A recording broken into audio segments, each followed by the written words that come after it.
সারাদিন বাড়িতে একা থাকতে থাকতে খুব বোর হয়ে যায় জানো তো। তাই ও অফিস থেকে ফিরে প্রায় প্রত্যেক দিনই বলে চলো একটু ঘুরে আসি। তাই আজও রেডি হয়ে বেরিয়ে পড়লাম। নিচে গিয়ে দেখি কালু দাঁড়িয়ে আছে।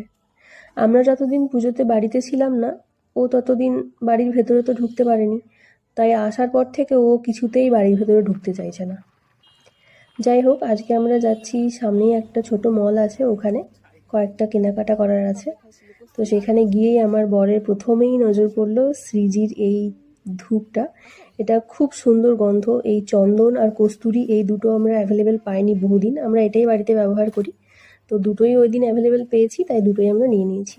আরও টুকটাক কিছু কেনাকাটা ছিল, ওগুলো কমপ্লিট করে এবার আমরা বাইরে বেরোলাম। বাইরে বেরিয়ে দেখি টিপটিপ করে বৃষ্টি পড়তে শুরু করে দিয়েছে।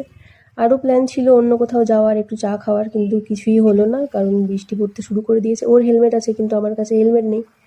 ওড়িশাতে যে এত বড় করে লক্ষ্মী পুজো হয় না দেখলে জানতেই পারতাম না। যেরকম ওয়েস্ট বেঙ্গলে দুর্গাপুজোতে এত লাইটিং, এত বড় প্যান্ডেল হয়, এখানে লক্ষ্মী পুজোতে সেই রকম বিশাল বিশাল প্যান্ডেল হয়েছে।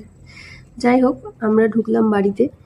এই কমপ্লেক্সটায় দেখতে দেখতে কিভাবে একটা বছর কেটে গেল বুঝতেই পারলাম না। আগের বছর নভেম্বরে আমরা এখানে এসেছিলাম, 1 বছর হতে যায় প্রায়। যখন এসেছিলাম তখন জায়গাটা খুব একটা ভালো লাগেনি, খুব ফাঁকা ফাঁকা, পাশে একটা গ্রাউন্ড আছে। কিন্তু এতদিন থাকার পর না, এই জায়গাটার প্রতি একটা আলাদাই মায়া পড়ে গেছে। ভাবলেই খুব মন খারাপ লাগে যে কিছুদিনের মধ্যেই আমাদেরকে এই জায়গাটা ছেড়ে আবার চলে যেতে হবে।